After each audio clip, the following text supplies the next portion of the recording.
It's 11:45 a.m. on Tuesday, the 8th of July, 2008. This is Mark Strassman with Utopia News in Los Angeles. We're about to speak to Paul Gipe, a longtime advocate of renewable energy and the director of Windworks, WIND-WROKS.org in Bakersfield, California. Welcome to Utopia News.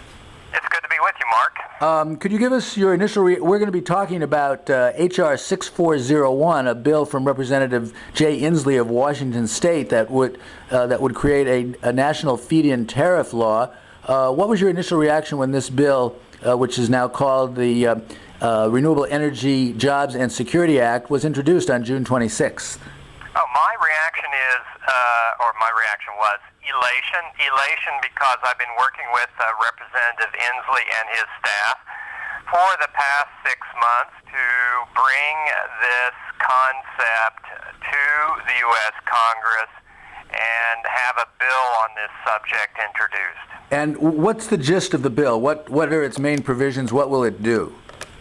Well, the bill will provide a direction to the Federal Energy Regulatory Commission that establishes national feed-in tariffs, or what we sometimes call renewable energy payments, for solar, wind, hydro, biomass, geothermal sources of energy. It determines a price that every consumer or user of electricity would be paid if they, for example, put solar panels on their rooftop. And what's the experience been in other countries that have introduced feed-in tariff legislation previously? Well, there's been no more successful mechanism for promoting the rapid development of massive amounts of renewable energy than feed-in tariffs or renewable energy payments. Germany is the best example, but not the only one. Let me just say, Mark, that's what's significant about this bill is that it's the first national bill, first federal bill in North America. It's the first federal bill in the United States. There has been no attempt for a federal bill in Canada or in Mexico. So this is the first federal bill in North America that brings this concept of the feed-in tariff and makes it available to all people in the United States. Could you say something about the potential scale of renewable energy deployment that could be encouraged, facilitated by this bill should it pass? Well, let's just take the example of Germany for comparison. Germany is less than 1/3 the population of the United States, and in surface areas just a fraction of, say, the state of Texas.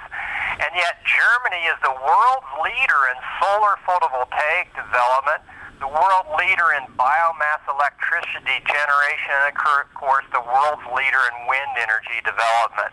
So if we wanted to develop renewable energy on the same scale as we see in Germany, we're going to have a very powerful mechanism that enables all Americans to participate in the renewable energy revolution. And this bill, this mechanism makes that possible.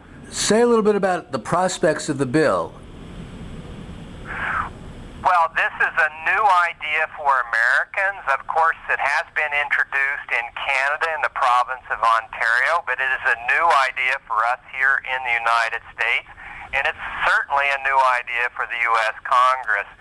So we expect that for the remainder of this year, we'll be educating not only the members of Congress, but also the American people on the potential of this bill and its importance in meeting the energy crisis facing the nation. And we think next year, with a new government and a new attitude towards energy policy, that this has a real chance of success. Now, the bill is called the Renewable Energy Jobs and Security. Say a little bit about what it means in terms of jobs and security. Well, once again, if we look at Germany, since Germany introduced this kind of policy in 2000, so only 8 years ago, they have created 250,000 of new jobs. Now, these are high-paying industrial jobs, manufacturing components for wind turbines, manufacturing solar cells.